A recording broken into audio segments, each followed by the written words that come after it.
Good evening and welcome to tonight's virtual town hall for the Windsor Lake St. Clair Catholic Family of Parishes. For those of you who don't know me, my name is Cassandra Skipper, and I have been helping over the last few months to facilitate the transition team for these four wonderful parishes coming together as a family.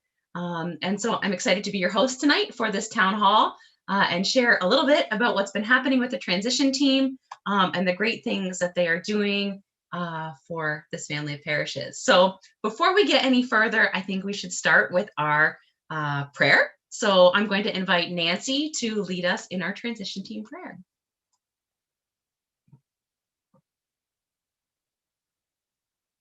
Oh, you're still muted, Nancy. In the name of the Father, the Son, and the Holy Spirit. Amen. Come, Holy Spirit, guide us through the winds of change. Grant us wisdom to be open to new possibilities. Make us faithful to the diverse gifts and charisms you have given us. Surround us with courage and clear vision in discernment and renewal. May the grace of our baptism transform our lives and the lives of others. Unite us as one vibrant faith community in mission as disciples of Christ Jesus. We ask all this through Christ our Lord. Amen. Saint Joseph, patron of Canada and the Church, pray for us. Father, Son, Holy Spirit. Thank you. So if you've never heard that prayer before, you can find it on many of the newsletters and updates about the transition team, and we invite you to pray for it as this transition kind of comes to an end, but also is starting a new beginning when we look to July 5th, the official date for the transition to the family of parishes. So tonight what we're going to do is ask you to be a participant in the event. So all of the Facebook places that you're watching this have the ability to take chats. So if you have any questions about the transition to the family of parishes, we invite you to put those right in the Facebook comments, and we will take those and try to answer them live for you here as best we can on this virtual platform. So Father Patrick, do you want to say a quick hello? Yeah, good evening, everybody. Great to be here with everyone this evening and all of our parishes, St. Jerome, St. Simon and St. Jude, Good Shepherd and St. Anne. So it's wonderful. Yeah, it's great to be here. Warm summer evening, but looking forward to sharing a lot of the good news with everybody and the great work of our transition team and parish staff for the family of parishes. Awesome. So it's not just on Facebook. If you're on YouTube or if you're on Twitch, you can also ask questions just to make sure. All the platforms that you're watching this on, we are taking questions from all over the place and we'll be answering them live for you here tonight. So we've got a lot to talk about. Hopefully you've seen the newsletter that was released this week on the social media platforms for all of the parishes. It had a lot of information. The team's been working really hard over the last little bit, and it seems like a lot of our decisions and information came out at the same time. So it was a big newsletter, lots of info, and we want to talk with you a little bit about that tonight. Before we get to some of those things, I'm going to invite Annie to just give a little update, a little reminder about what's been happening with the transition team over these last couple months. Thanks, Cassandra. Hi, everyone. Nice to be with you virtually. Since January of 2021, the transition team has been meeting every second week, and the transition team is made up of volunteers and staff members from all four parishes in our family. We meet every 2 weeks to discuss major things that are part of our transition to a family, and we have lots of guidance given to us by the diocese as well as families who have come before us. So we definitely had a lot of placeholders and places for us to start. We also meet, one smaller subcommittee meets, because we're a large group, we're almost 30, and we meet as a small group on every other Tuesday with a group of about 10 to kind of help form the agenda and keep us on course. The meetings are generally about 2 hours in length, and we get a lot covered in a short amount of time. A lot of prayer, effort, energy, sleepless nights have gone into all of this from a very dedicated group. So thank you to everyone. And we are here to represent you as we become a family. Thank you. That all happens on Zoom. That's right. We've gotten very good at Zoom. We've never met in person yet as a group, so one day this will happen. Chris, I'm going to put you on the spot and say, can you give a little background about, again, just why are we coming together as a family of parishes? What is this all about? Just a little explanation, in general about those things. Yes, thank you, Cassandra, and good evening, everyone. Our Bishop Fabro, several years ago, started the discernment process of how do we, as the local church in the Diocese of London, move forward to be, I don't know what the exact word, better at forming disciples and being a better missionary church in our local parishes. And so part of that was to look at how churches can work together collaboratively and in the modern world. And part of that obviously is, as we know, the reduction of priests that we have in the Church of Canada, and how do we continue to serve the people of God well with the amount of clergy that we have, and in collaboration with our lay ministers in the church. And so this has been a process that our diocese has been going through for many years. I think this is the 4th year that parishes have been coming together. So we have one more year to go, and all parishes in the diocese will then become families of parishes. So as you've heard many times, our family of parishes for our area in the Windsor Lake St. Clair is St. Jerome's, St. Anne's Parish, Good Shepherd, and St. Simon and St. Jude. Thanks, Chris. How many times will I forget to unmute myself tonight? Okay. So going off of that, we're going to go to one of our first topics for tonight, and that's just about what does the ministry and the coming together look like? And so kind of we have stuff that's been happening at these 4 parishes. We have staff at these different parishes. How are we bringing everyone together to make this a more mission-oriented family of parishes, kind of working smarter and better to, I love what Chris said, to like help serve the church for the modern world. So I'm going to toss it off to Gail to talk a little bit about what the transition team has gotten to in regards to the ministries and how we're using offices and staff.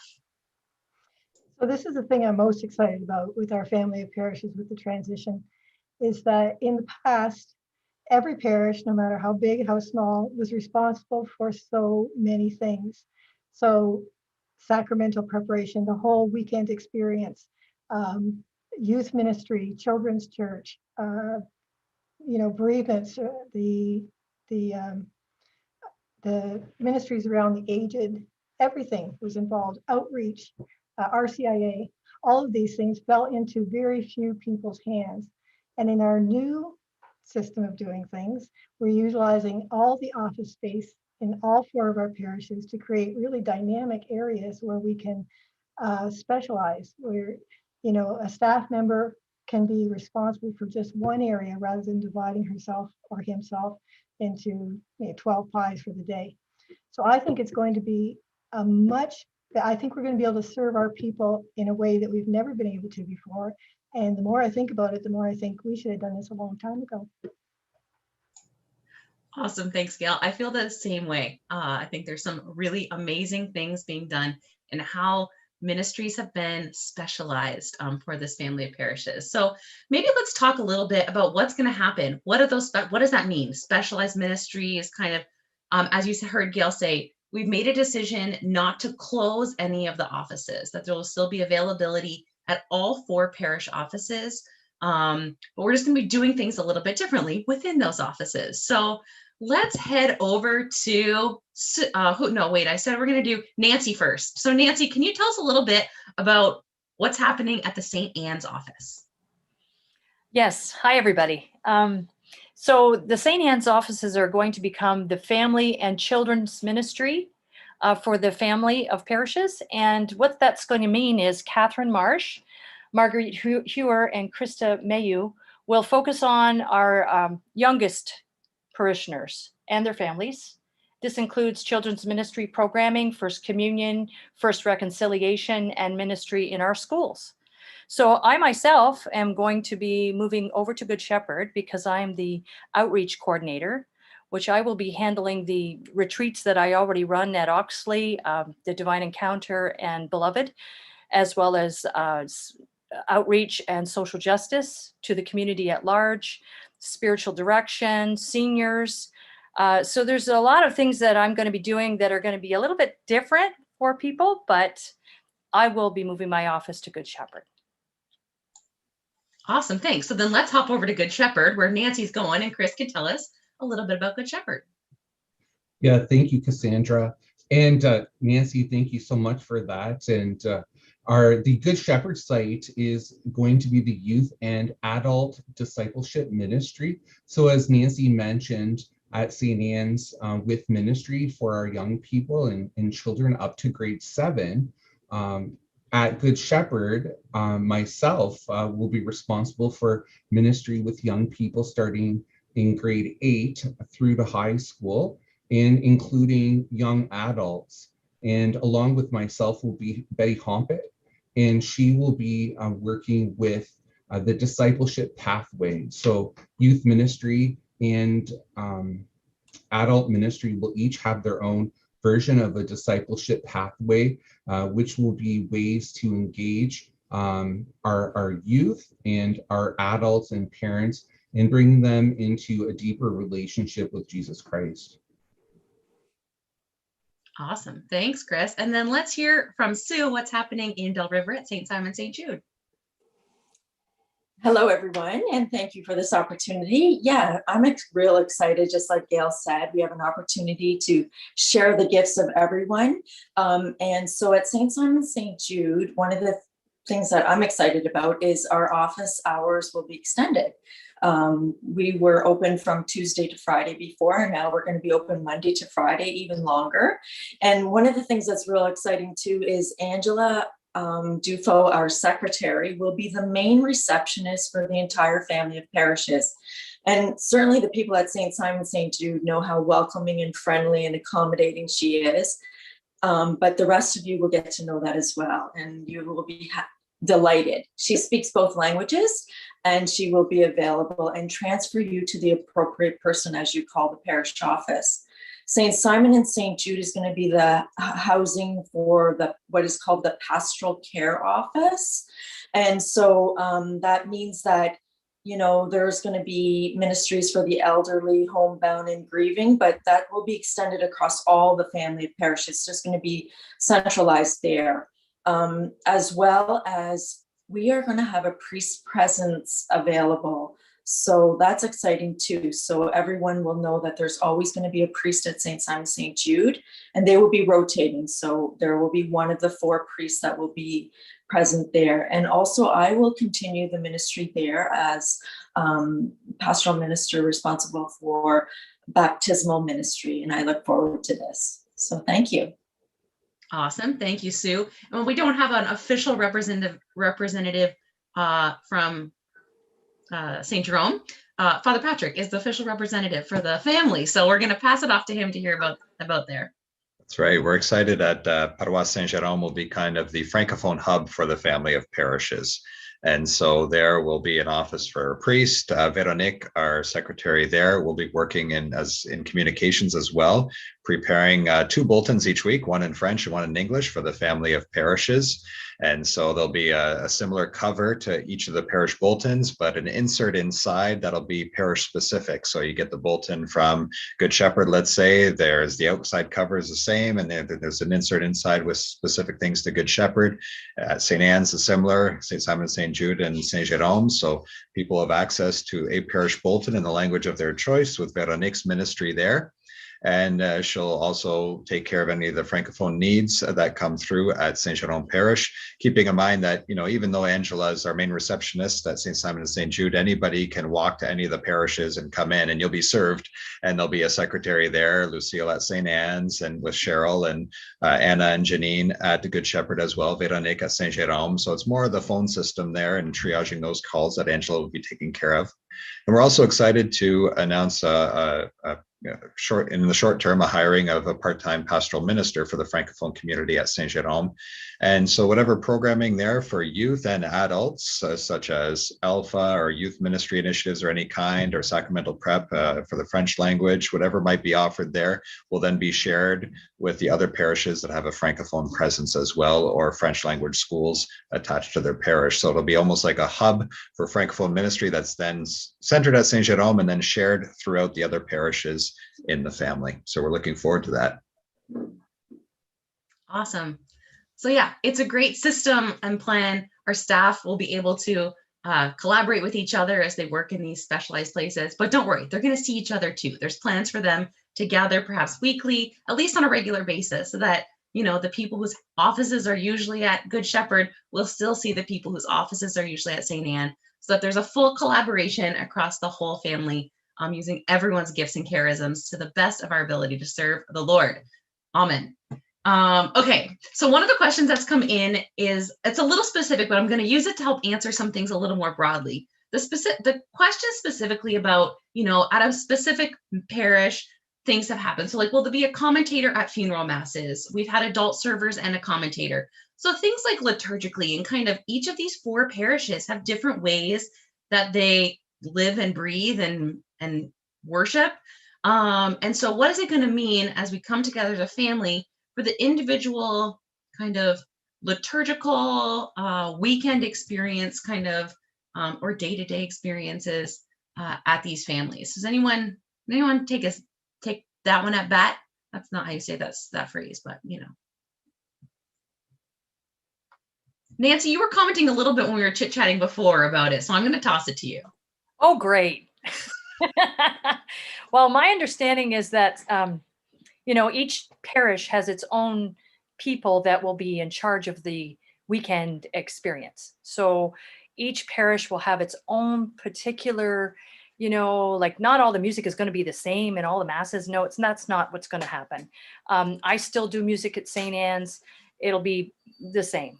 How we actually do things, though, to make things easier for the priests, so that no matter which church they walk into, if there's not too much difference, that will come along as we go, but just to help them so that they don't have to remember when they walk in, oh yeah, we got to do this, we got to do, that can be very confusing. So, but just some things may be streamlined, but for the most part, I think people will experience their mass like they're used to experiencing it right now. I don't think there's any fear in things changing drastically at all. That's correct. Yeah, and the same volunteers that help out. I know every parish has great volunteers that help the office staff, stuffing envelopes, helping catch up and everything. Those people will continue. If there's been adult servers and a commentator at one parish, that'll continue as well. Another parish might have a different setup, and that can continue. We'll be working together like that to honor those volunteer ministries and to help us really collaborate well together. Going forward, the phone numbers of the office, we're in dialogue with a voice over internet system, seeing we'll probably be able to keep the same phone numbers, and they get forwarded when anybody calls St. Anne's. It would get then forwarded automatically. From my understanding of all the technology here that's available, it can get forwarded to Angela immediately, even when you're calling the phone number of your parish of choice. And then she'll be able to triage those calls there. If her line's busy, it's our hope then that line goes and gets transferred to the neighboring parish. So you might hear from a few secretaries if the lines are busy in one day, but they will all get you to the place that you need. So that's a few of those details will take some time to work out. Not all of everything's going to happen on July 5th, like just right away. We'll be working those details through, but it's looking like that's how the phone system will work out. But we'll let you know if there's any changes like that. We might have new extensions as well that will help get a hold of the person in that ministry that you need to speak with more readily. And I think there was a question that came in about volunteers, and Father Patrick just kind of touched on it. But let's use for an example, just because it's easy. Chris is going to be working with, high school youth from grade 8 to young adults. I guess those aren't all high school, but the largest chunk of them are high school youth. And his office will be at Good Shepherd, but that certainly does not mean that all of the grade 8 to young adult ministry happens at Good Shepherd. That's where his office lives, but his job will now be to serve the grade 8 to young adults from all of the parishes.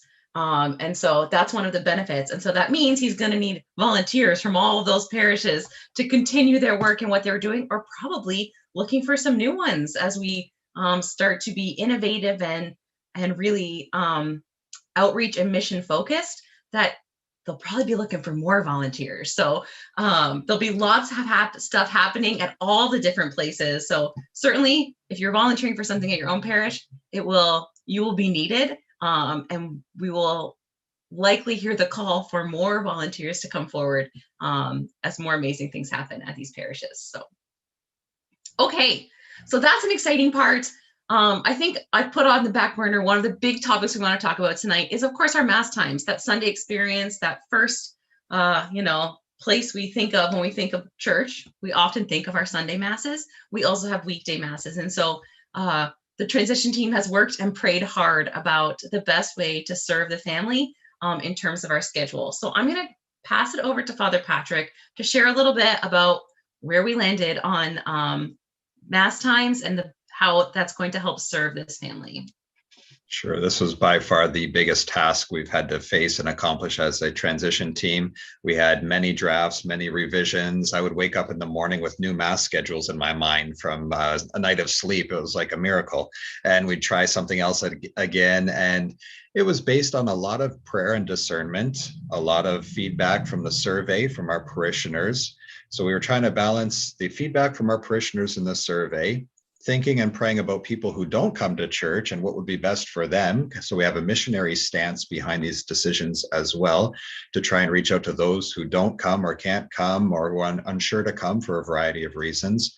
And also the third factor is our human resources, a limited number of priests, and wanting to ensure that we would be able to handle the weekend schedule if we go down to 3 priests, or if one priest needs to be on a youth retreat or a marriage prep retreat, realizing that those connections with priests outside of Mass are important as well, and allowing ourselves to have that freedom for priestly presence on other weekend events that happen outside of Mass in our family of parishes of a variety of kinds. And so that's been the kind of background to those discussions there. So I think the easiest way is if I'll share my screen and give a bit of the explanation behind the Mass schedule, and can answer some questions as we go. So if you haven't seen it already, this is our newsletter and our parish bulletins this weekend. The weekday Mass schedule takes into effect July 5th and the weekend one, July 10th and 11th. So as we come about on the Saturday evening, so we'll start with the weekend Mass schedule. So we'd have a priest celebrating the first Mass, would be a French Mass at St. Anne's at 4:30 p.m. So this is a change from the usual 8:30 time slot on Sunday morning for that community there. And it'll have a combined St. Jerome, St. Anne's French Mass flavor to it. Lynn Stallard, the musician at St. Jerome's, is offering the music at this Mass. We'll be combining forces with the hospitality ministers at both places and readers, and everybody will come together in this new schedule here for readers and commentators and so forth to provide a really vibrant French Mass in the Tecumseh region, especially for families who found the 8:30 or 8 o'clock time slot a bit too early on the Sunday morning. So that was that missionary stance behind that. St. Simon and St. Jude with the 4:30 Mass, once again at so a bit earlier time. 5 o'clock Mass at Good Shepherd.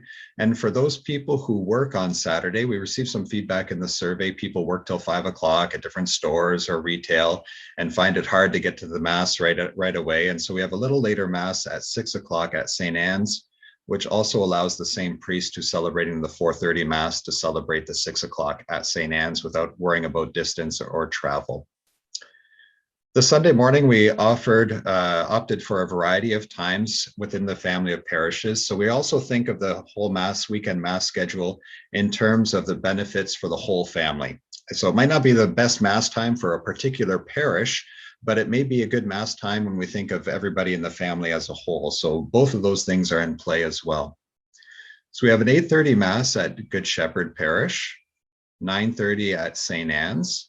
The 10 a.m. at St. Jerome will be the main French Mass on the Sunday morning. The combined, creating a new Mass combining the 9 o'clock and the 11 o'clock Mass at St. Simon and St. Jude was 10:30 a.m. will be the Mass time there. 11:15 at Good Shepherd, noon at St. Anne's, and a new Mass offered in the evening for our busy families who are with hockey or extracurricular activities outside of pandemic times, who might not be able to get to Mass anytime in the morning on Sunday from 8:30 till noon, and offering this Mass alternating languages, one weekend in French, one weekend in English at St. Simon and St. Jude, hearing how big of a kind of sports town it is, and perhaps especially during the school year, reaching out to some of the families who might not have opportunities at the other times to attend Mass in the family of parishes. Another factor with these Sunday morning Mass times was capacity. There were certain Masses that we couldn't do away with without creating an overcapacity problem for the Masses. So trying to combine the two Masses into one at St. Anne's, let's say, would create an overcapacity problem of over 150 people if people wanted to go to that Mass there. So we were conscientious not to create an overcrowded Mass that we knew would be problematic along the way. And to realize as well, to make room for the priest. So the priest at 8:30 Mass at Good Shepherd then goes over to St. Simon and St. Jude to celebrate the 10:30. The priest at the 9:30 Mass at St. Anne's goes and then does the 11:15 at Good Shepherd. The priest at 10 a.m. at St. Jerome then does the noon Mass in English at St. Anne's. And then the priest who had done the 10:30 Mass at St. Simon and St. Jude goes, and then at the end of the evening on Sunday at 6:30 for the Mass there at St. Simon and St. Jude. So we think about it in scheduling for the priest as well, to give them enough travel time so they're not rushing out the door right away after Mass. We can still greet people and say hello and attend to any needs after each Mass and have enough travel time so we're not out of breath when we're making the sign of the cross at the next Mass beginning at the next parish.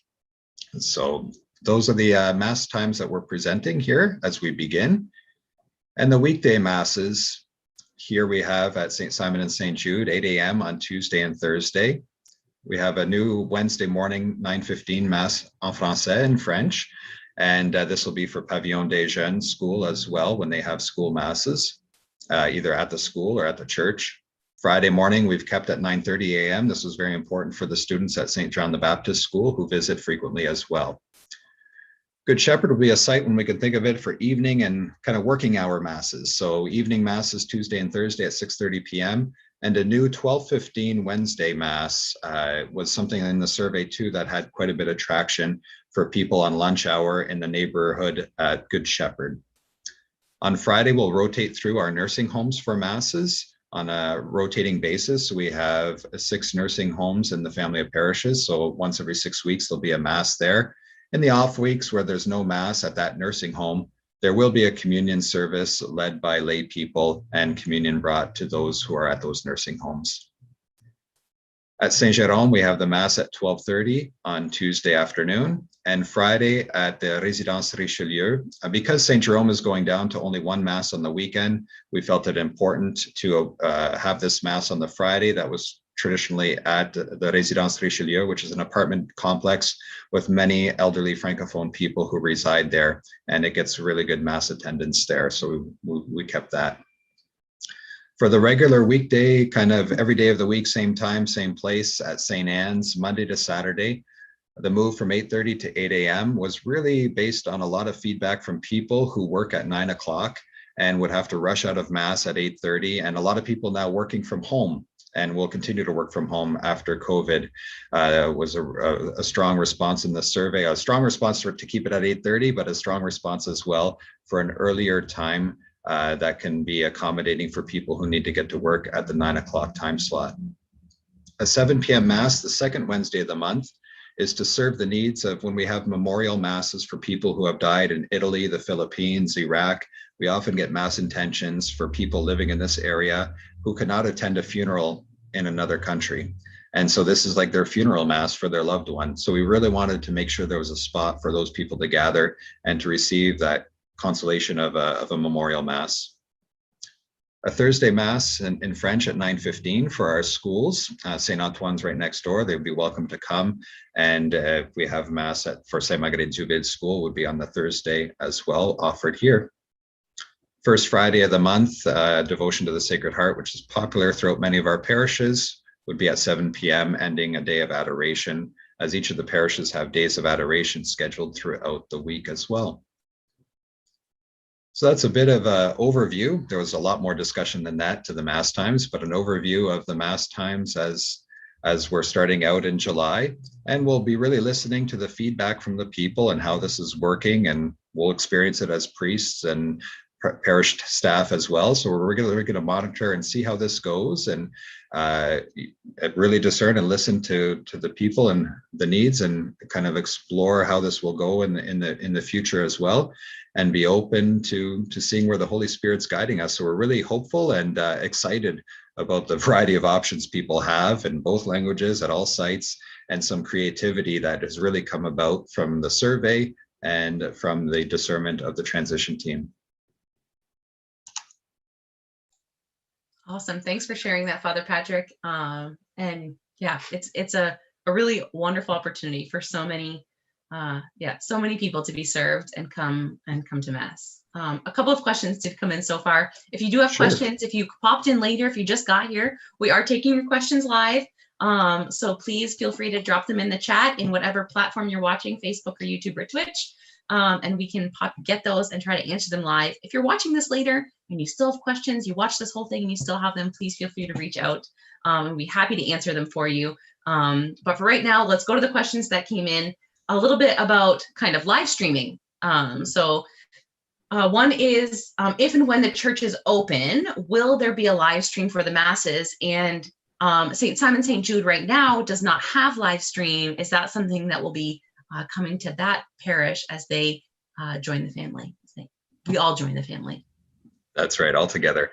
Yes, live streaming is something here to stay. It's become the front door of our churches in many ways. People will watch us online and kind of see what's happening at Good Shepherd or St. Jerome's or St. Anne's, and then kind of get on board and ask further questions of faith. People have come back to the faith, so we really feel it as kind of a great, easy way for people to reconnect or connect for the first time with the Catholic Church in our local area. So that's something that will continue. We have setting up permanent equipment in the parishes already, and it's something that we're looking at bringing to St. Simon and St. Jude as well. So we'll be able to start off with some of the basic equipment like we had done in Good Shepherd and St. Anne's and St. Jerome's as well, and work our way from there. So we're really feeling it's important for people to connect with their local church community that they call home, familiar surroundings, the familiar decor, the familiar faces, and set up there, I think really allows us to connect as one parish family.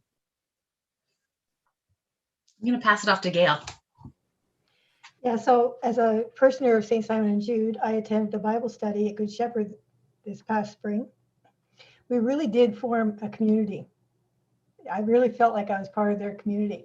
And Melba, the woman who sets this all up, she expressed interest in continuing this as an online presence in church when we're able to, but also online for people who would prefer that. And it would also really make it an asset for our Francophone community that's not at St. Jerome to be able to share whatever they can put online. I understood that they did an alpha program maybe in the early spring, and it would have been great for St. Simon and Jude Francophone population to be able to take advantage of that and form our communities within our family. Yeah, COVID certainly opened up a door to the virtual world that many Catholic places had not really delved into much. And so it's a great gift that we'll have as we eventually leave COVID life Just even thinking, like Gail mentioned, there's much more than just masses that happen online, right? An online alpha, online bereavement group, looking at every ministry will have an online component of some kind to reach out to people who might not be able to gather at that time or can't gather in person. And just thinking of the benefit of our nursing homes, we don't have enough priests to offer a mass regularly in our nursing homes, but we can set them up to watch the mass happening every day if they wanted to, or at least once a week, a special mass that's coordinated, right? At a time when people gather. So we're excited for that. We're very grateful for your comments that have come in about the mass times. We know that there are changes in the mass times, and that may be a difficult transition. You know, we've been used to going to a certain time at a certain place, and that might be changing for you. So we're grateful that you're, you know, coming with us on this journey and being understanding that we have worked our best with the help of the Holy Spirit to find a schedule that really will serve this parish, and we're grateful for just your reassurance in those decisions. So thanks for commenting that. Just wanted to say that. Yeah, thank you. We'd love to do everything everywhere, but realizing that we're not able to anymore also though leads us to seeing new opportunities that have arisen that we didn't see before. So yeah, we're looking forward to that. Okay, one of the things we talked about a little bit, Father Patrick mentioned, was about bulletins and communication. And so as we go from 4 parishes to 4 parishes within one family, I mean, things like you're all on separate Facebook accounts right now, right? We're broadcasting this to 4 parish Facebook accounts. And he talked about, Father Patrick talked about bulletins. There will be an outside bulletin with an inside insert for each parish. So the plan, does anyone want to talk about kind of that communication plan, and even maybe, I think we announced the name of the family of parishes at our last town hall. So Windsor Lake St. Clair Catholic Family of Parishes is the name of the family. Each parish retains their parish name and their parish identity. And so just a little bit about communications and things like that. Maybe the logo, touch a little bit about that. First person to unmute can answer. I'll take the logo part. Okay, go for it, Annie. So we are working diligently with a professional designer on creating a logo inspired by the feedback from the survey we did. So we thank you for all those submissions, whether they be in Word or visual. We are incorporating all of that, and stay tuned. We're not quite there yet, but we are working on something, and it's I think it'll be another thing that everyone will be able to embrace and will represent us all very well. Awesome. And Chris, you want to talk a little bit about communications?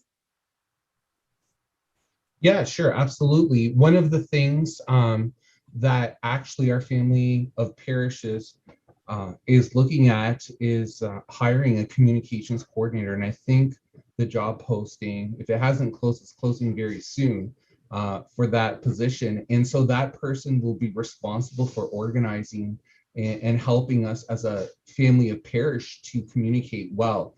And so one of the things that we'll be looking at, we'll still have our individual parish web pages that people are used to going to, but we will be looking at having a common web page, website, so people can go to that and get information about what's happening in all of our different parish communities.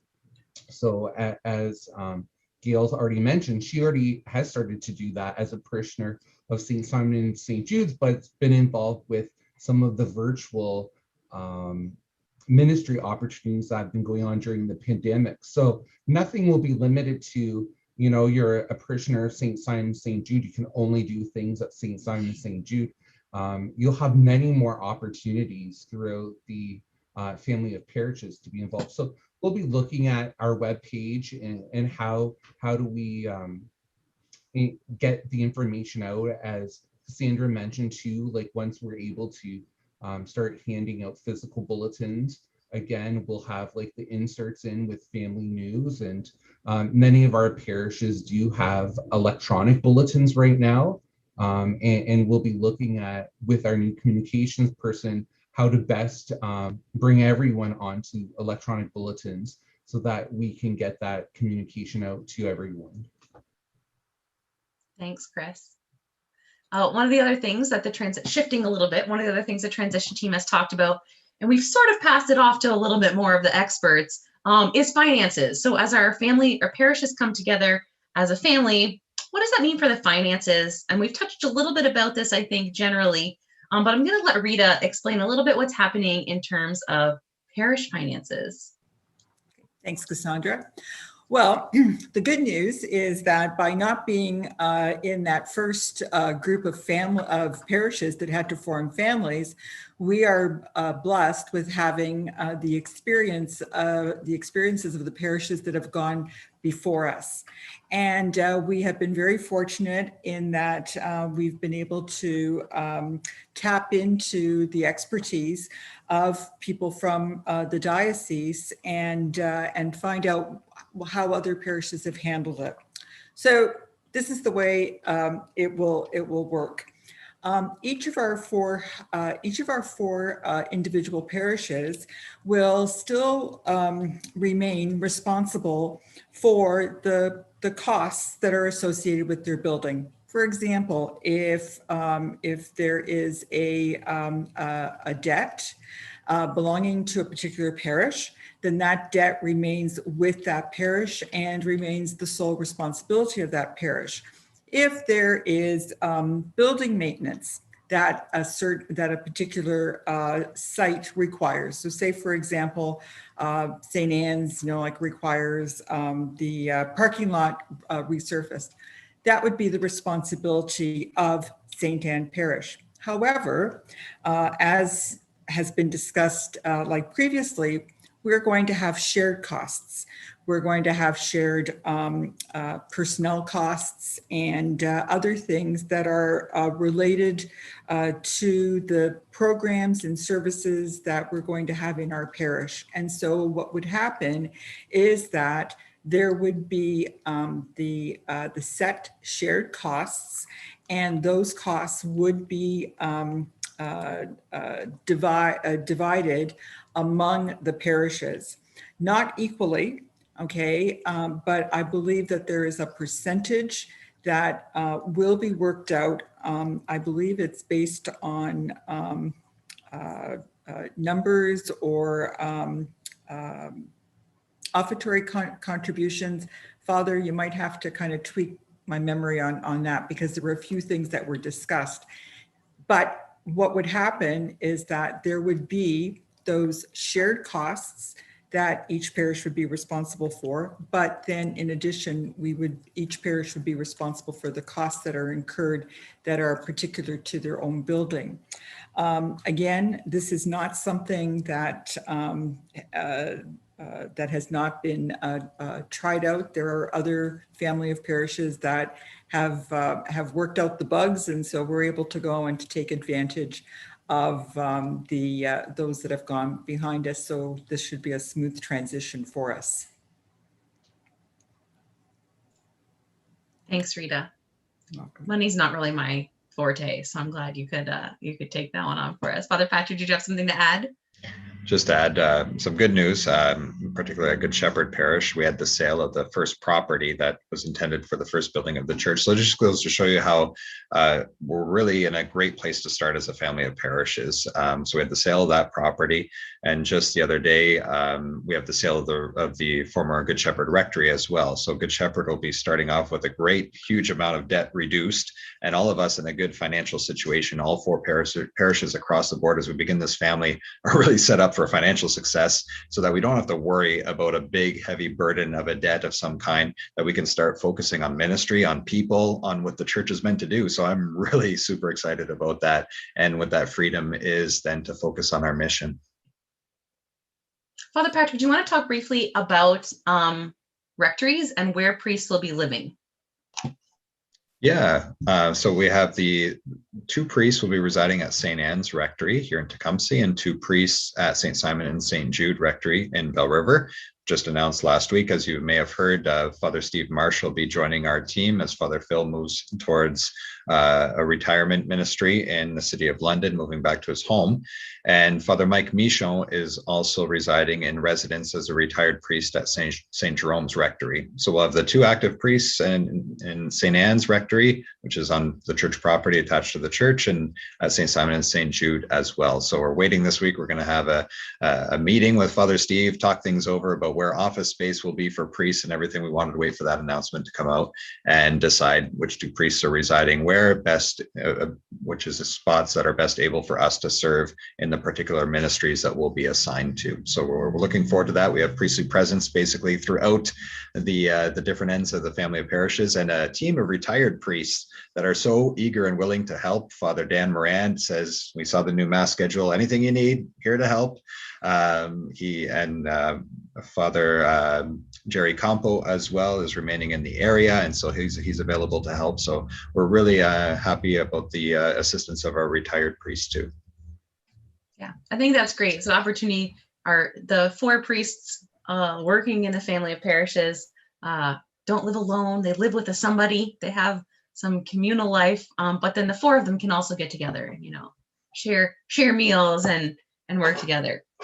So you're blessed with 4 amazing men serving as priests for this family. So it's exciting that they've got some living arrangements figured out. That's good. I'm going to put out a last call because we're nearing the end of our list of the things we want to talk about. I do want to put out a last call, and we'll give it a few minutes because I know there's a little bit of a delay as we do live streaming. If you have any other questions about what we've talked about, or something we haven't talked about yet, we could potentially answer them for you too. So please feel free to list them there. Oh, I got a couple coming in, so I'm glad I put that out. The question reads, would 4 parishes be responsible for the debt of the parish of Good Shepherd? So I'll just quickly field that because Rita kind of explained, well, she explained pretty well the debt of buildings and things like that remain with the parish. So not all the money will be pulled together. Building maintenance and the debt of buildings. So Good Shepherd has a new building, newer building, so there was debt associated with that. But with the sales, that's kind of helped diminish that. But that debt will remain with Good Shepherd all those building costs remain with each parish. The ministry costs that are shared more as we work on this specialization in ministry, those will be shared costs that we're working out. So hope that answers that for you. So will parishes have their own sacramental preparations? Let's toss that over to Sue. Sorry about that. There will be sacramental preparations in each parish, but they will be special. Lay ecclesial minister will be responsible for the preparation and in all the parishes. So yes, there will definitely be sacramental prep in every parish. And one of our lay ecclesial ministers, and it is outlined, I think, in the newsletter, or if not, it will be more detailed in the future. And they will work with all the parishes for those sacraments. For example, I can speak for myself. I am responsible for baptismal preparation for all the parishes. So I will be working with the couples preparing their child for baptism in all the parishes. Awesome. Thank you. What about deacons? Father Patrick, I'll toss that one to you.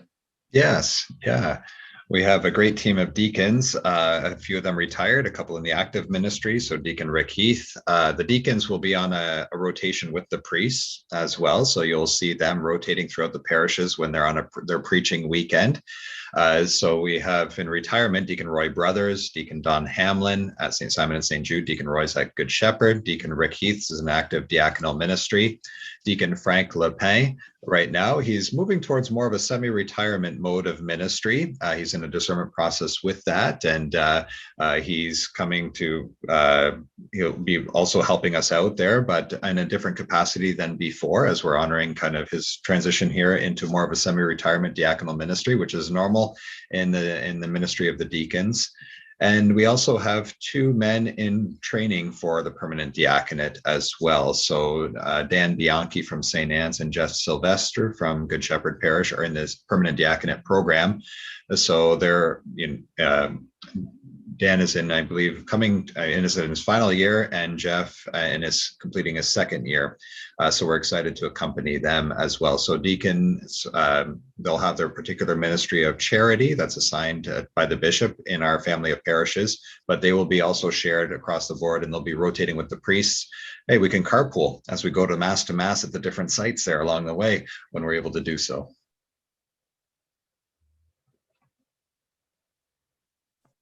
Oh, you're muted, Nancy. How many times, eh? So just to go back to sacramental prep for a minute, even though each person that's responsible for that ministry is responsible in all the 4 parishes, that means they're going to need a lot of volunteers. So there was a question about that. And yes, we need lots of volunteers in all the parishes to help our ministers with sacramental prep and anything else that they do. You can't be 4 places at once. So we're going to need a very great, awesome team to help us in each one of the parishes. So we're always looking for volunteers. Reach out to us. We're here and we listen. We want to hear your story, what you want to do, get you on the discipleship path.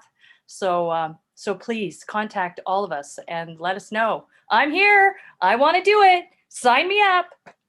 Thank you. Thanks, Nancy. Question about live streaming. So I think, Father Patrick, you mentioned a little bit, we talked about live streaming the weekend masses. Are we also live streaming weekday masses? That's our hope and plan. Once again, to re-echo what Nancy was saying, as long as we have volunteers to do the live streaming, we'll live stream as much as we want and as we can. It's really dependent on the number of volunteers, but I've been so impressed. Volunteers of all ages have picked up the technology, find it easy to use, and help us out live streaming on a daily basis right now. And we're hoping that when people are back in church as well, we can have a good rotation of volunteers. Just like we did for serving Mass, we'd have servers at the Masses, we'd have somebody doing live streaming as well for those Masses. So that's our hope. Awesome. Another money question. We talked about where the expense responsibility lies in terms of what are people paying for, but a little bit about where does the collection go? So I can do that. Perfect.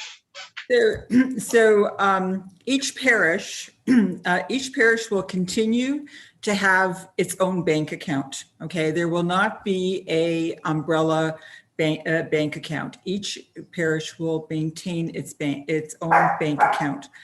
The weekly collection, okay, will be tallied and so forth, and remains in that parish. Except, as I said before, there are going to be costs that are going to have to be shared. And so, for example, St. Anne's, is going to be responsible for X number of dollars, okay, each week, okay, towards those shared costs. That would come out of the collection from St. Anne's. The rest would remain at St. Anne's. So, we have to think of it in this way that, your collection, yes, remains in the parish, but we now are going to have a shared cost line in our budget. And that will have to, come out of our respective collections. One important thing I'd like to mention for people, though, when you're coming to Mass, let's say you go to Mass at St. Simon and St. Jude one weekend at the 6:30 Mass because you're busy and you're from Good Shepherd Parish, but your envelope for Good Shepherd Parish will still get brought back to Good Shepherd Parish. So whatever your envelope, wherever you're contributing to your parish, no matter what Mass you go to, those funds go back to support your parish. So you have that freedom to attend any of the Masses and still support the parish of your choice. So if you're at St. Anne's and you go to Mass at St. Jerome's from the French community, your envelope of St. Anne's gets returned back to St. Anne's and is part of that weekend collection. So the financial contributions. And your part too. If you're on Yes. par, like I am, it stays in your parish. So you don't have to worry about that. Yeah. I love that Rita's cute little puppy wanted to chime in on her answer, and my dog has now heard her dog. And so we're just gonna have a choir of dogs soon. So please excuse my barking. One of the questions here is about the St. Simon St. Jude Parish Hall. So I know that there's some, there's some unique things that happen with the St. Simon St. Jude Parish Hall. Will those be remaining the same? That might be a Father Patrick answer. Yes, so far the purposes of the St. Simon St. Jude Hall will remain. We want to get out of the pandemic and get things going again and utilize the hall for its purposes. And so it will remain as its current function there currently, which is utilized as well by the parish and could be utilized by the family as well for different events as well. So we're excited to have that facility as part of the family of parishes for gatherings and other things as well. Awesome. One of the questions that comes in is about the CWL and Knights and other groups like that. I'm going to let you know that I kind of mentioned at the beginning, we have 2 more meetings of the transition team left before the transition team is officially over, and we'll shift that group into a kind of temporary parish pastoral council for the family of parishes. One of the things for our next meeting is actually talking about groups like CWL and Knights. So while we have a lot figured out, there's still stuff we don't have figured out. So I'm going to have to put a pause on that one and say we don't really have the answer for that question yet, but it's coming. We're still working. Another question here is about ministry committees. Will ministry committees remain site specific, or will there be some blending? I guess I'm not completely clear what ministry committees mean, but maybe someone living and breathing in these parishes will have a better idea. I think one thing I can say, like with the CWL and Knights, they remain their separate councils. They're Catholic organizations that are part of our parish community. So each CWL and each Knights of Columbus, they remain their separate parish councils, even within the family of parishes. They may choose to collaborate on different activities together or whatnot, but that's their decision to choose from, but they remain separate within the family of parishes. Ministry committees is one of the things we'll be discussing at our upcoming transition team meeting. Liturgy committee, let's say, if each parish has a liturgy committee, that might be something that is good to keep parish specific, because each parish has its own liturgical, I mean, we always all celebrate the same mass, but we might have different ways, with servers or with, use of commentators or whatnot that are unique to each parish, and that will remain. And so maybe it's good to keep those separate. Maybe a bereavement ministry that's happening. There's a bereavement group in each parish. Maybe that's something that would be better to join forces together. And there's one bereavement group for the whole family and provides bereavement ministry for each of the 4 parishes on different nights of the week per month or something. So those are the things we'd have to discern and discuss, and we would discuss those with those ministry committee leaders if we're thinking this might be something that would be good to bring together and then share in the 4 sites afterwards, but to consolidate those resources together. So that would be one of the just brainstorming examples there. A question here about kind of extra activities. So, the pancake breakfast and maybe a student dance or those kinds of, parish life activities. Would that be something, I think the question is, will each parish continue to decide on their own activities if those things are happening, or will that be kind of more widespread? Nancy, you're already unmuted. Are you ready to answer? Yes, I am. So yes, each parish will discern where they're going in the direction, whatever's going to, I guess, be the best ministry options for the parish when it comes to activities and such. So each parish will discern that. And as a pastoral team as well, we will pray about things and look at our individual parishes and talk to the people. So yeah, there will be some things that may be parish specific, but at this point, we haven't really decided anything because we're in COVID. So there isn't anything happening right now to talk about as far as that's concerned. And that might be a decision of the different ministry departments that are at each parish, right? Chris, at youth and adult ministry, discipleship ministry, they might have an event that they feel is best suited to be hosted at such and such a parish for this reason, facility, or,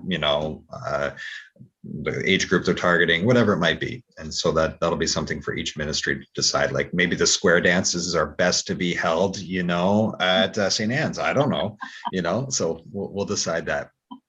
as a ministry Please department. tell me when square dancing happens, because I would really like to see Father Patrick square dance. Okay. Oh, it's on. It's on.